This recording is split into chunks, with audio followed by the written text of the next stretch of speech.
Je ne sais pas si vous avez vu la vidéo incluse dans l'article du Parisien sur les voies des Jeux Olympiques et les taxis, le pain béni ou alors le pain blanc pour les taxis et le témoignage du chauffeur de taxi vers la fin qui raconte sa journée la moins rentable, je pense, que de son activité.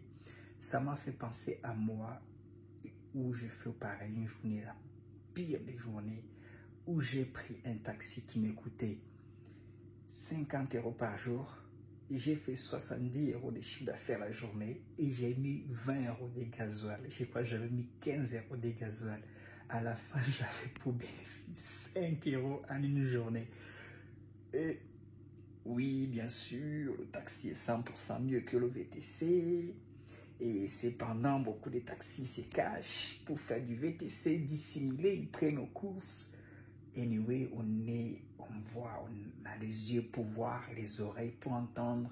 On a notre jugement, mais il faut qu'on se dise les choses. Et moi, j'ai rien à dire. Je t'invite à aller voir la vidéo et venir me dire encore, ouais, le taxi est 100% mieux que le VTC. Pourquoi vous utilisez les applications maintenant? Non, ceci ne me réjouit pas. Moi-même, je suis taxi, je suis formateur de taxi, mais il faut qu'on arrive à un moment où on est libre de dire les choses telles qu'elles sont. J'aime le dire ici, des deux côtés. Quand d'ailleurs le VTC c'est calme, la vie que le taxi est 10 fois plus calme. Il faut se dire ça. Et ça, je l'ai expérimenté de moi-même avec ma pire journée. J'ai laissé mon van pour aller faire du taxi.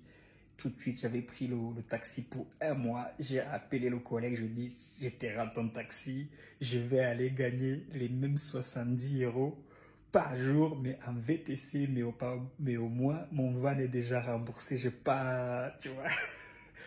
Anyway, ceci nous amène à réfléchir, à nous demander si c'est vraiment, ça vaut vraiment le coup d'aller. Bon, dis-toi même ce que tu en penses. Est-ce qu'il faut aller acheter la licence de taxi? Est-ce que tu penses que d'ici 20 ans, d'ici 10 ans, ta licence de taxi que tu vas acheter à 100 et quelques euros, peu importe le prix, tu pourras la revendre? Est-ce que ceux qui ont vendu leur licence de taxi quand ils ont vu Uber débarquer, ce n'étaient pas les plus malins? J'en ai rencontré plusieurs. Ils ne sont pas à plaindre aujourd'hui. Certains m'ont montré leur clientèle en VTC d'ailleurs. Certains m'ont montré leurs chiffres d'affaires la journée en VTC. Certains m'ont même dit, il ne faut pas du tout que mes collègues taxis savent que je suis plus de leur camp. Mais j'ai rien dit.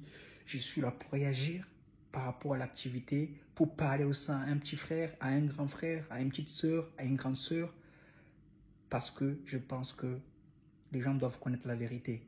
Et ce proverbe qui dit « Vous connaîtrez la vérité et la vérité vous rendra libre », je l'aime beaucoup et je le défends parce que les gens doivent être informés, ils doivent savoir vers quoi ils vont, sinon ça va créer une crise monumentale encore à l'avenir. Et je pense aussi pour finir, mon analyse personnelle, ma pensée personnelle est de dire aussi que tout devrait être mis à plat. Les histoires des taxis qui se revendent, oui, on en avait déjà parlé, l'État devrait racheter toutes les licences, tout mis à plat. Les taxis et les VTC devraient passer le même examen et avoir ceux qui veulent devenir taxi, qui reçoivent des licences gratuites. Qui reçoivent des licences gratuites, ceux qui veulent venir VTC, qui deviennent VTC. Mais on devrait, au bout d'un moment, parce que ça va... les gens sauront c'est à quoi ils ont affaire. Si ça ne les correspond pas, ils iront faire autre chose avec leurs 100 000 € de licence ou avec les 150 000 €, comme beaucoup de taxis qui ont vendu la licence pour aller démarrer d'autres business. Donc moi, c'est mon analyse. Je suis obligé d'informer, même je suis formateur. Je suis obligé d'informer et de dire toute la vérité, et rien que toute la vérité, selon moi, bien sûr. Il peut m'arriver d'échapper des choses. Il peut m'arriver de remettre en doute ce que j'ai dit. Par exemple, j'ai déjà dit que je devrais investir dans une licence de taxi, mais quand je me suis rappelé, j'ai vu la vidéo et que je me suis rappelé de ce que j'ai vécu, j'ai dit, est-ce que ça serait vraiment une bonne idée d'aller, je ne sais pas combien coûte, je ne vais même pas parler prix ici parce qu'il y en a qui vont dire c'est à cause de moi, vu qu'il faut trouver toujours un bouc émissaire. C'est Madame Hidalgo, mais du coup, dans les groupes de taxis, Madame Hidalgo s'est fait taper sur les doigts, c'est de sa faute. Il faut toujours trouver un bouc émissaire. et les centres de formation qui vous forment. Sans les centres de formation, vous ne devenez pas des taxis. Eux-mêmes, vous les tapez dessus. Au final des années, il faut un peu prendre votre vie en main. Il faut vous responsabiliser un petit peu. Vous ne pouvez pas toujours être en mode. Mais bon, par contre, nous tous, on devrait taper sur le doigt le gouvernement là, qui nous prenne beaucoup de taxes, beaucoup des amendes. Par contre, nous tous, on devrait se réunir. Là, ça se ferait vraiment quelque chose. Le jour où on est unis, taxi et VTC pour une même cause, là, je vous assure, vous me verrez en premier avec ma caméra pour venir faire la grève. Je vous assure. Peace, God bless.